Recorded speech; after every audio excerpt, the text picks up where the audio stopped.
The Pentagon is w.arning about the Air Force's struggling new tanker program. A KC-46 Pegasus refuels an A-10 Thunderbolt II with 1,500 pounds of fuel, July 15, 2016. Boeing, John D. Parker. Defense Secretary Jim Mattis told Pentagon acquisition officials in November that he is unwilling, totally, to accept flawed KC-46 tankers from Boeing, which is leading the effort to replace the aging KC-135 tanker aircraft, according to Bloomberg. Mattis has had limited involvement in the Pentagon's weapons programs, but he is the latest defense chief to comment on the 16-year-long effort to replace the Air Force's tanker. Boeing won a contract to develop the new tanker in 2011, and the Air Force expects to buy 179 KC-46s. But the $44.5 billion program has been plagued by technical problems and cost overruns. Under the contract signed with the government, Boeing is responsible for costs beyond the Air Force's $4.82 billion commitment. So far, the defense contractor has eaten about $2.9 billion in pre-tax costs. The KC-46 program has been stymied by delays for years. In summer 2014, Boeing was hit with nearly $500 million in overruns related to wiring problems in the first program's first 4 airplanes. The test version, the 767-2C, which was not outfitted with any refueling systems, was supposed to take its first flight in June 2014, but missed that date, taking the air for the first time during the final days of that year.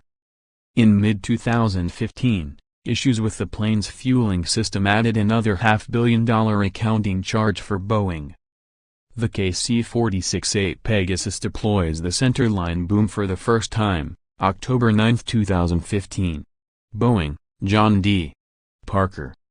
In the middle of 2016, it was announced that Boeing would miss its contractual deadline to deliver 18 of the KC-46 tankers to the Air Force by August 2017 due to numerous technical issues.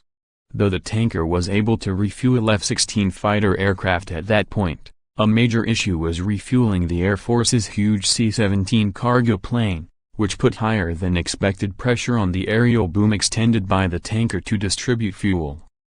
A technical solution to the boom issue was developed over the following months, but another major problem, this time a Category 1 deficiency, arose during testing in late 2016, when the refueling boom was found to have scraped the surface of the aircraft taking on fuel.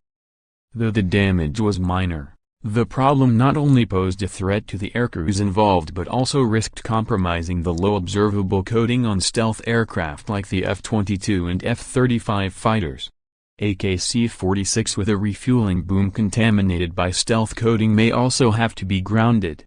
The Pentagon's Undersecretary for Acquisition, Ellen Lord, said the issue was still under investigation as of November. A KC-46 Pegasus takes its first flight at Payne Field in Everett, Washington, September 25, 2015. U.S. Air Force photo, JetFabra. 2 other Category 1 deficiencies, considered less serious, were also found at that time, but the Air Force has said progress has been made on both.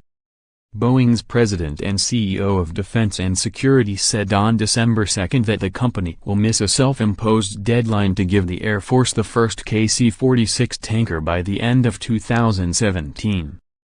The firm is contractually required to deliver 18 certified KC-46s and 9 refueling pods by October 2018. Despite issues, the KC-46 has been praised by Department of Defense officials and the Government Accountability Office. Mattis himself in recent days has complimented Boeing's cooperation with the Pentagon. "I reinforced that the Air Force was not going to accept tankers that weren't completely compliant with the contract," Mattis said of his note during a press briefing en route to Kuwait on Sunday, according to Bloomberg.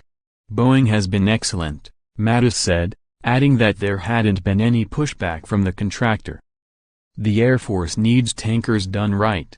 The American taxpayer expects tankers done right, and Boeing is committed to tankers that are done right," Mattis told reporters. We'll get there. It'll be the best tanker in the world. Get the latest Boeing stock price here.